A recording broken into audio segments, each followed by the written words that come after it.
end of class rather than the beginning.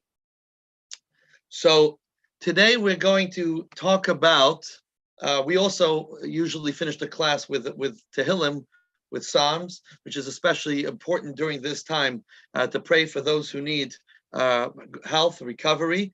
So we're going to do that as well. But first, we are going to begin with a discussion on the counting of the Omer. So here's a little background of the counting of the Omer. I'm going to assume that some of you are familiar with the concept of the counting of the Omer, but we're going to go to the background of it, and then we'll get back into how this relates and how we practice it today. So if you aren't familiar or aren't that familiar with it, you will become familiar as we go through this class. I will also try to include some stories, interesting facts as we're going along, but I'm also watching the time so that we could finish at 1:45. So 7 weeks, there are 7 weeks from Pesach until Shavuot.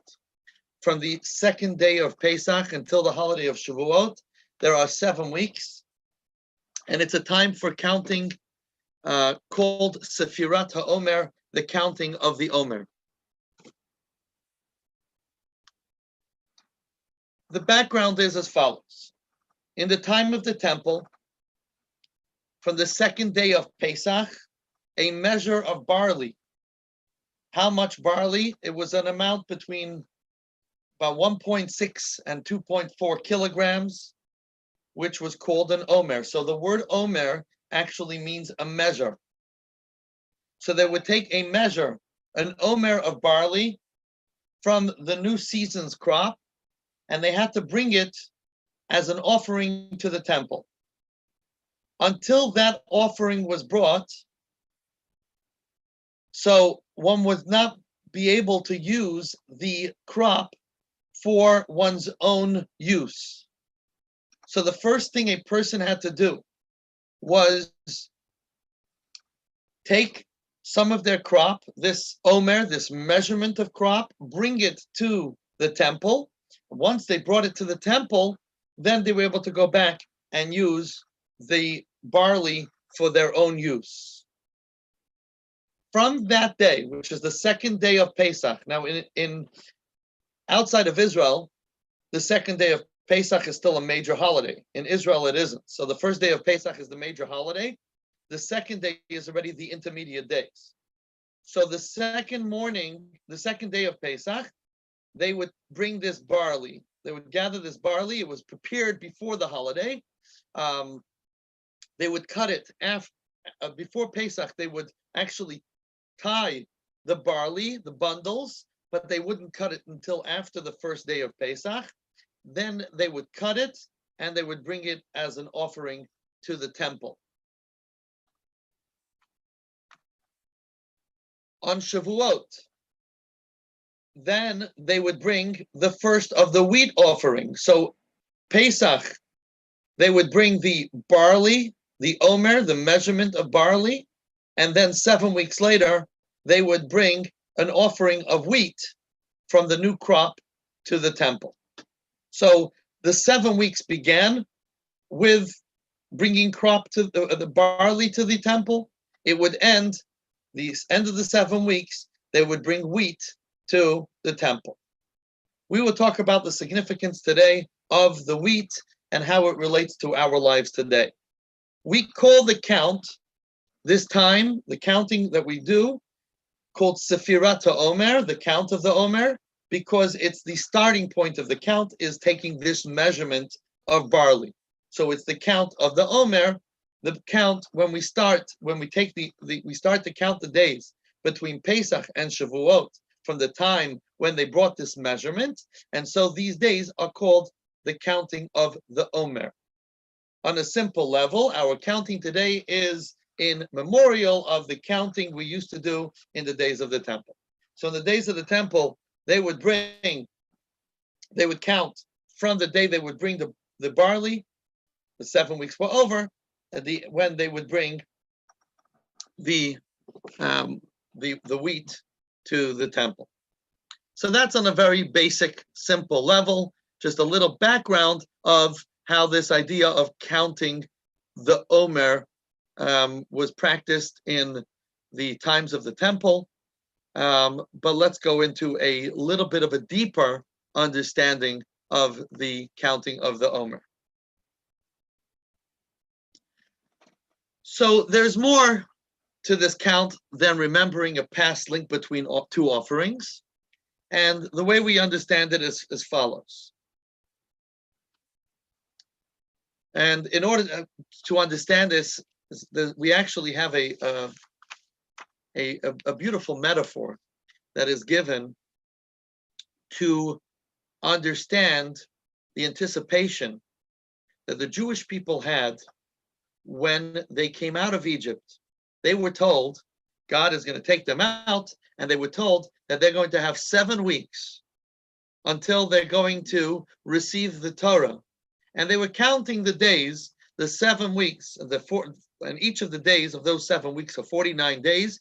They were counting each of the days from when they left Egypt until the 50th day when they received the Torah. So each day they were counting. So this is a beautiful metaphor that's given by our sages, that there was a prince who was traveling and found a man cast into a pit. And he looks at this young man in the pit and he says, I'm going to save you. But not only am I going to get you out of the pit, I will also allow you to marry my daughter. The man is in the pit and he thinks to himself, this sounds a little crazy. First of all, I don't know, is the prince going to actually take me out of here? Is the prince going to get me out of the pit? And if the prince takes me out of the pit, I can't imagine that the prince would actually allow me to marry his daughter. And so the prince then gets the man out of the pit. And when the man sees that the prince has taken him out of the pit, and he realizes that the prince is for real, he says to himself, if the prince took me out of the pit and he kept the first part of his promise, chances are he is also going to keep the second part of his promise. And what is the second part of his promise? That I'm going to marry his daughter. And so he looks forward with anticipation, with great excitement for this time where he is able to marry the daughter of the prince. In the same way, God promised us when we were in Egypt as slaves 2 things. Number 1, God said, I'm going to take you out. And not only that, God said, I'm going to take you out with great riches. And then God said, I'm going to give you the Torah. So we were promised 2 things. God is going to take us out with great riches, and he's going to take us to receive a great gift of the Torah. So what happened was, when the Jewish people saw that God had kept the first part of the promise and taken them out of Egypt with great wealth, they realized that God would also keep the second part of his promise and give them the Torah. And so God, the Jewish people are extremely excited, knowing that God is going to be giving them the 10 Commandments and the experience at Mount Sinai. And so they start to count the days to demonstrate their excitement. So we have so far 2 ideas of counting here. The first idea is the counting between the giving of the Omer, bringing the first crop, the barley crop, to the temple, and the second offering, which was wheat, and the 49 days in between Pesach and Shavuot, and that's why it's called Omer. And then the second part of it, the second important part, is counting the days until the giving of the Torah, which the Jewish people did when they left in the desert, when they left Egypt, until the 49th day when they were ready to receive the Torah from God. So those are the two ideas. So Shavuot is the anniversary of the day we received the Ten Commandments at Mount Sinai. So we count these 49 days to demonstrate our excitement and anticipation for Shavuot, the anniversary of the day we received the Torah.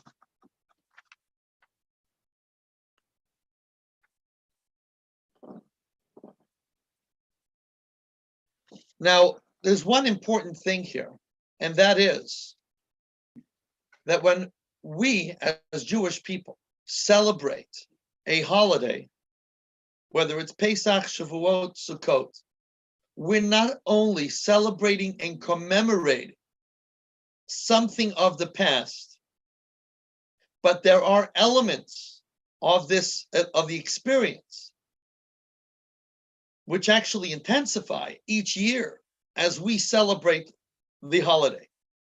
So when we celebrate Passover, we are supposed to be liberated, just like the Jewish people were liberated from Egypt. We are supposed to experience liberation on Passover on a spiritual level. And so we're not only remembering Passover, but we're re-experiencing. Likewise, when it comes to the holiday of Shavuot, the giving of the Torah, we're not only remembering that God gave us the Torah some 3,500 years ago, but rather we are re-experiencing an element of the giving of the Torah. We are re-experiencing, in that sense, not only re-experiencing and imagining that we're getting it, but God actually expands our ability to be able to understand and develop and broaden our understanding of the concepts of the Torah. So when we experience Shavuot in about 5 weeks, we are going to intensify our relationship with the Torah. So that's the second idea. So again, the first idea is the Omer, the offerings. The second idea is counting to the holiday of Shavuot. But now there's a third link here. And the third link is as follows. Just one thing before we go to the third link. Something that I want to mention, and that is a very interesting thing. Usually when we count, let's say a child is counting to his birthday. So today, let's say there's 5 days to the birthday. So today I say I have 5 days left to the birthday. Tomorrow I say I have 4 days left to the birthday. The next day I'll say 3 days left, which means I'm going to count down. When it comes to the counting of the Omer, we don't count down, rather we count up. On the first day we say, this is the first day of the Omer. On the second day we say, this is 2 days of the Omer, and so on. We keep increasing the days rather than saying today is the 49th day, tomorrow is the 48th day, and so on. We count up. One of the ideas, there are different ideas of why we count up rather than count down. And one of the ideas of counting up, of counting upward and starting with day one is not to become overwhelmed, but rather to look back. There is an idea of, and I'll explain it with a little story. I don't know. I should say that there are many people, unfortunately, who have lost friends or relatives of friends during this time. It's a very difficult time. One of my friends lost his father. His name is Mr. Hackner, Ben-Zion Hackner. He was very involved in the shul, in the synagogue I grew up with in London. And over the last couple of years, as my father became very involved in the shul in London, my father was very close with him. But I remember when I was about 12 years old, my father told me that if I wanted to receive a book, a set of Rambam, of Maimonides, my father was willing to put in some of the money towards it, and then I was going to use some of it on my own. Not sure why it was decided that way, but this is what I was told, that if I go to a class of Rambam, of studying Maimonides every day, Again, I don't remember the details of how long it was for, but I had to go to this class of Maimonides, and after a while, if I was committed to it, then my father would invest in this book, the set of Maimonides, which I still have. The covers are very torn. My Yossi has a very similar set himself, and he asked me if I think that in a few years his would be as torn. I don't know if they made it the same way. It's about 30 years later, but either way, I went to this Rambam class, and it was given by Mr. Hackman. And as a 12, 13-year-old boy, when we're studying Maimonides, I often, and there were a few of my friends who were there as well, as I remember. It wasn't for children, it was for anybody in the community. So there were adults, there were people in the community who participated in his class. And we would listen to the laws of the Rambam. He would go through them and translate them, explain them, and sometimes it was long. And I would look through, or my friends, we would look through to see how much is left, how many pages left till the end of the chapter. And he would tell us, don't look to see how many pages are left till the chapter. Look back to see how many pages you've actually learned already. See what you've accomplished. Now, a Jewish book, a Hebrew book, I can't show it to you on the video. Actually, I don't know. Sometimes with videos, they show you it backwards. But I think actually with Zoom, they're going to show it the right way. You go from right to left. Rather than from left, this would be left to right in the English book, but in a Hebrew book, a Siddur, Chumash, all Torah books are from right to left. So there is a verse that says, Leiv Chacham Limino, which means the heart of a wise person is to the right, is on the right side. So he says, if you want to be wise, what it means is, one way of understanding that verse is, always look back to your accomplishments. So it's a very good way, and when we look back, instead of looking forward, oh, I got 49 days left. Say, wow, look at this day. I've already done 3 days of counting, 3 days of fulfilling my life with meaning and purpose. And that's a different attitude, a different way of looking. And I think it's also very important and very relevant to our time now when we're sitting home. And many of us are counting, and we don't know how many days to count until we will once again be able to lower our or diminish the social distancing that we're doing now, and we're counting days instead of looking forward to the days that are left. Let's look at the days that we have now, and let's think to ourselves, how have I filled today? How am I going to fill today, so that today is a day filled, and yesterday was a day filled, so that when we get over this, we could say, well, I had, let's say, 7 weeks, 10 weeks, 12 weeks. Hopefully, it won't be that long. But however many weeks it's going to be, or days it's going to be, that these days were filled with accomplishments, maybe different accomplishments than usual, but tremendous accomplishments. And this is something that we have an opportunity to do at this time. Okay, so that was a thought with a little story. I'm going to go to my next thought. The next thought is that we are taught that the giving of the Torah, we use the analogy in the parable before of the prince who says to the person that he pulls out of the pit, he says to the man that you're going to marry my daughter. This is a very relevant part of the story, because what happens is when God gave us, Hashem gave us the Torah, the experience of Mount Sinai was actually the marriage between the Jewish people and the Almighty. God being the Ish, the man, the husband, and the Jewish people being the Isha, the woman, and God prepares us for the marriage. And so there's excitement, but there's not only excitement, but there's also preparation for the marriage. In a marriage, in a preparation for a marriage, there are two parts to the preparation. One part of the preparation is to prepare for the actual wedding.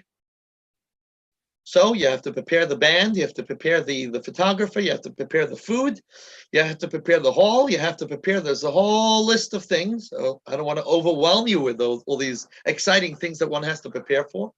But then there's a second thing that a person has to prepare for, and that is after the wedding, the marriage itself.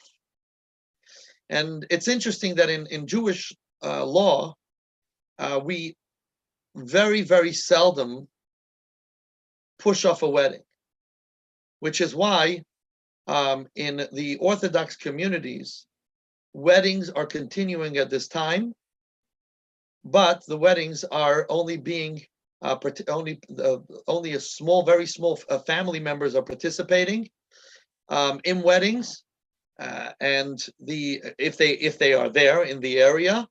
But as they've done in very creatively in Crown Heights, whenever there's a wedding, what they've done is the bride and groom. I don't know if every wedding has been like that, but many of them they drove the bride and groom around the streets of Crown Heights, and people came to their porches, and they had a truck with music behind, so that there could be music and celebration, and the entire community can join along. So the point is that you could actually have a wedding without the photographer, without the food, without all the hall, etc., without the first thing that we prepare for. The second thing which we prepare for, again, is the marriage itself. And that is more important. So we could prepare for the wedding, we could prepare for Shavuot, we could buy flowers and cheesecake, make our cheesecake, and this year maybe pick our flowers and buy our cheesecake and make our cheesecake. But the most important thing is not the flowers and the cheesecake. The most important thing is the relationship in the marriage itself. And if this is a marriage, if Shavuot represents a marriage, a relationship between us and the Almighty, then we have to understand what is that wedding between us and the Almighty. So it's all about a relationship. What's the difference between before a wedding and after a wedding? The difference between before a wedding and after a wedding is that before the wedding, I'm a person. Before I got married, I was a person for myself. I woke up in the morning and I had to think about myself. What am I going to accomplish for myself today? What am I going to do? What do I need? What food do I need? Where do I have to go? After I get married, rather than thinking about myself, I have to think about my spouse. So that is the idea of a wedding. And that, in the same way, we have to start thinking about how am I going to enhance my relationship with my spiritual spouse, which is the Almighty. This is also the reason, if we go back to the collecting and bringing the offering of barley and wheat, when we bring the barley is the first crop to ripen, and therefore it's the first, and when the season comes, it's the first crop that we cut. And a farmer, when he takes the crop, he looks at the crop, he says, look at the accomplishments that I've done. And when he thinks about that, he feels very good and he starts to think about himself. But we have to realize that it's actually not only about myself, but it's also about my relationship with the Almighty. And so the first thing that I do is before I could use the crop myself, I have to realize that everything in my life comes as a blessing from the Almighty. And so before I start, and as a preparation for my relationship with God on the holiday of Shavuot, the giving of the Torah, the first thing that I have to do is bring the barley and remind myself that this is about a relationship between me and the Almighty, and that God is the one who provides me with all my needs, and that is displayed by taking and giving this first offering. It reminds me that it's not about me. Now, I wanted to go on to the next part, but I'm going to leave this for next week. So just so we know that what we're going to discuss a little bit next week is the actual how we prepare ourselves and think more about God and more about others in the days leading up to the Omer. There's a to-do list with the emotions, the 7 emotions, and we'll go through them. As you can see on the screen here, I have them here, but we don't have time to go through them. I'll leave them for next week or another time. I want to just show you a little bit about the when and the how. We start the Omer, we do it every night. We do it with a blessing. You could go on Chabad.org, I should say ChabadOT.org, and find the Omer chabadot.org/1433790 and have a copy of the Omer. If you send me your email or just a message, I could actually send you a copy of with the when and the hows of counting the Omer, even though we're already in the 2+ weeks into the counting of the Omer. Today is the 18th day. I put the wrong. Just as an example, I didn't. It's not today's. Today's. We're not going to do the Omer itself, but I could send you a chart so that you could do the Omer on your own. If you have a Siddur, you could find it in the Siddur as well. I want to move on to saying our Psalm and a little meditation. So here we have a little meditation on Psalm 6, chapter 6 of the book of Psalms. A father and son were once walking when they noticed the approach of a sinister figure. In a heartbeat, the boy found himself behind the shelter of his father's tall, protective figure. As they continued their journey, a feral dog began barking and pursuing them from behind. Immediately, the boy found himself in front of his giant father.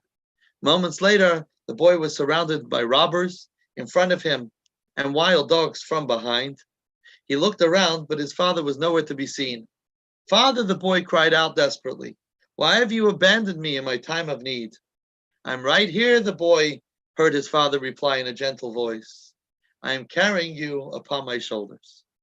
So we remember when we're in need that we're looking around sometimes in life, it's difficult to see our Father in heaven. And so when we say this chapter of Tehillim, we remind ourselves that though we cannot see our Father, sometimes we can't see the blessings, or we see things which create fear and anxiety. We should remember that God is always with us and that God is carrying us upon his shoulders. This is the meditation that we're going to have as we recite the Psalm. I'm going to read in Hebrew and then in English. L'natseach b'neginois al hashminis mizmor leDavid. Adonai al bi'apecha soichicheni v'yal b'chamoscha siyasreini. Chaneni Adonai ki umelal oni. Refoini Adonai ki nifalu atzamoi. V'nafshi nifalo ma'oid. V'ato Adonai ademosoi. Shuva Adonai chaltza nafshi. Hoishieni leman chazdecha. Ki ein bamo v'sicherecha. Bishoil miyoy deloch. Yogati v'yanechasi asche v'chol layla. Mitasi v'dimasi arsi ameseh. Ashisha mikaseini aska b'chol tzayreroi. Soro mimeni kol poyali yoven. Ki shama Adonai kol b'chyi. Shama Adonai techinosi. Adonai tefilasi yikach. Yevoi shuvi yibalu miyoid kol oyevoi. Yashuvu yevoi shurogam. In English, for the conductor with instrumental music for the 8-stringed harp, a psalm by David. Lord, do not punish me in your anger, nor chastise me in your wrath. Be gracious to me, O Lord, for I languish away. Heal me, O Lord, for my bones tremble in fear. My soul is panic-stricken, and you, O Lord, how long before you help? Relent, O Lord, and deliver my soul. Save me for the sake of your kindness. For there is no remembrance for you in death. Who will praise you in the grave? I am weary from sighing. Each night I drench my bed. I melt my couch with my tears. My eye is grown dim from vexation, worn out by all my oppressors. Depart from me, all you evildoers, for the Lord has heard the sound of my weeping. The Lord has heard my supplication. The Lord accepts my prayer. All my enemies will be shamed and utterly terrified. They will then repent and be shamed for a moment.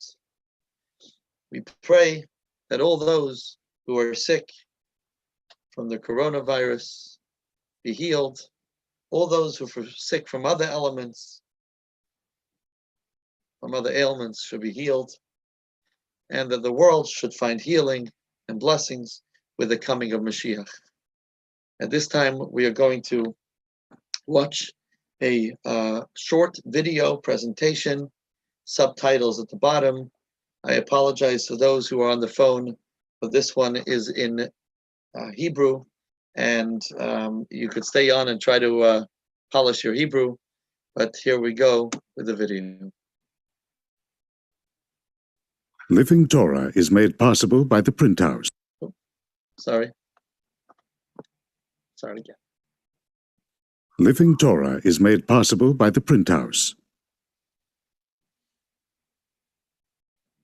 Generously dedicated by Usher Moshe and Masha Bellis of Houston, Texas, for everyone's continued health and happiness. This program is dedicated by Murray and Karen Dolphin, Montreal, Canada.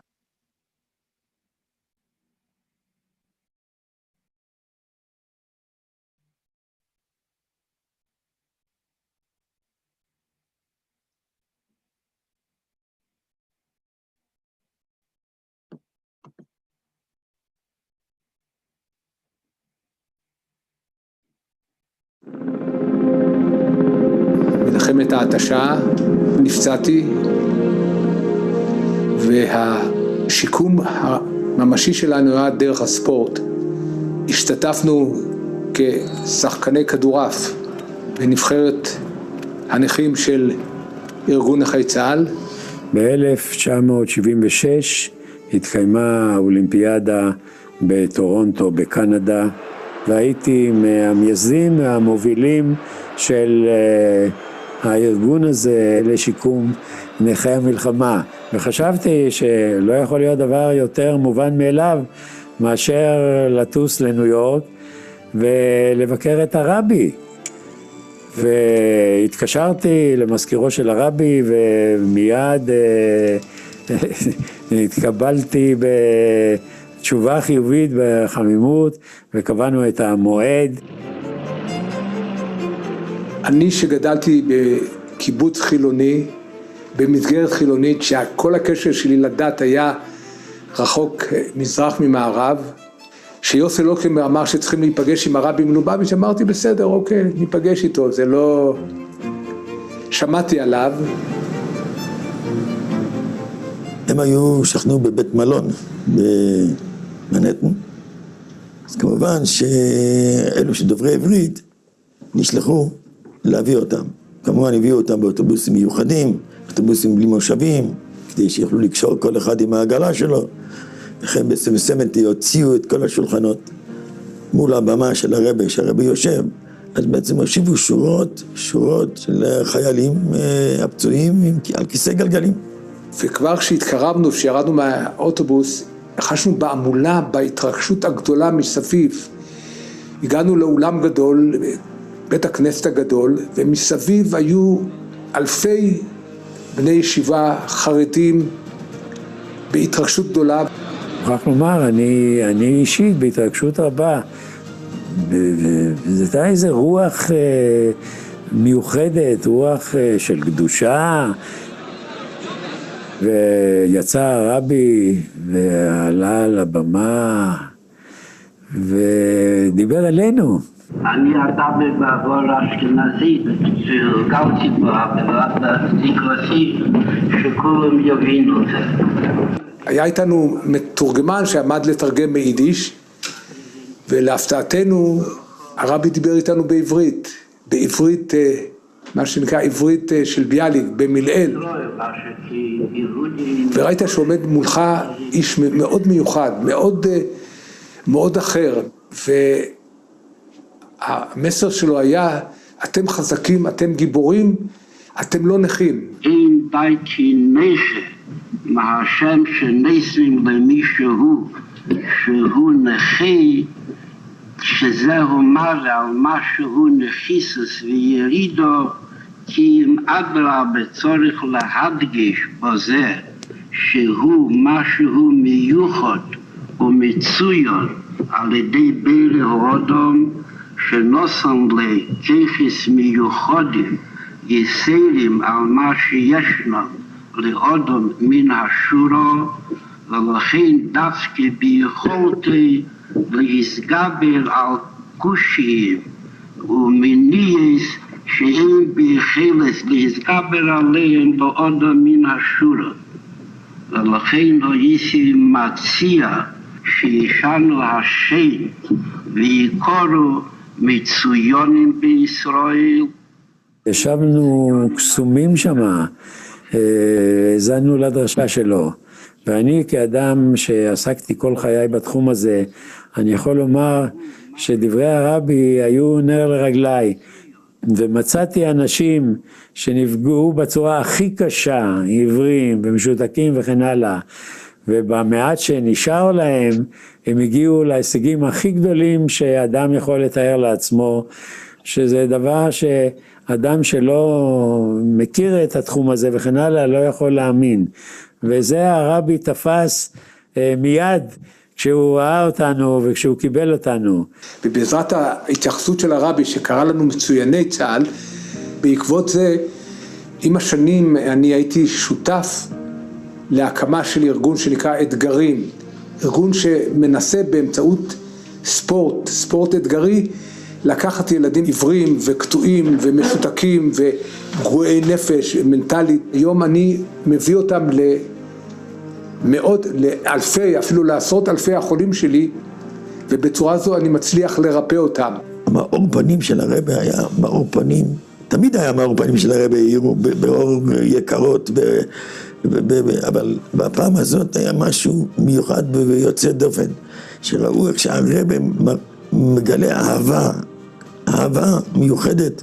בברכו בתדו רבה על הכובד הגודל שנזכבדתי על ידי הביקור שלכם, והיא רוצן שרבי פעמים תצליחו להוביל שמחה ועיר ויהדות בכל מקום שתבקרו, הם בחוץ לארץ ולאחרי זה גם כן בארץ הקודש.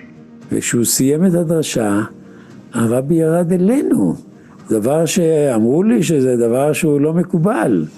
הוא ירד אלינו, לחץ את ידי כולם, ידי כל המשלחת, הוא לחץ את ידי. זה היה מין חיזיון שקשה לתאר אותו. חשנו שהאיש באמת אוהב אותנו, אוהב את הנתן ומעריך את הנכים שתרמו מגופם לשלמותה של מדינת ישראל. ולכל אחד הרבי אמר מילה אחרת, והיו כאלו שביקשו ברכה, והיו כאלו שדיברו עם הרבי. אז אני זוכר שהיה אחד, מרוב התרגשות, הוא רצה לתת לרבי מתנה. מה? היה לו כבטמבל של פעם, אבל חדש, כן. הוא נתן לרבי את זה מתנה. אתה צריך לראות באיזה חיבה הרבי לקח את זה. אי אפשר לתאר, ואחרי זה כשהרבי חזר למקום שלו, וצירף את הכובע הזה לסידור, מחובקים ביחד, ככה יצא מבית מדרש.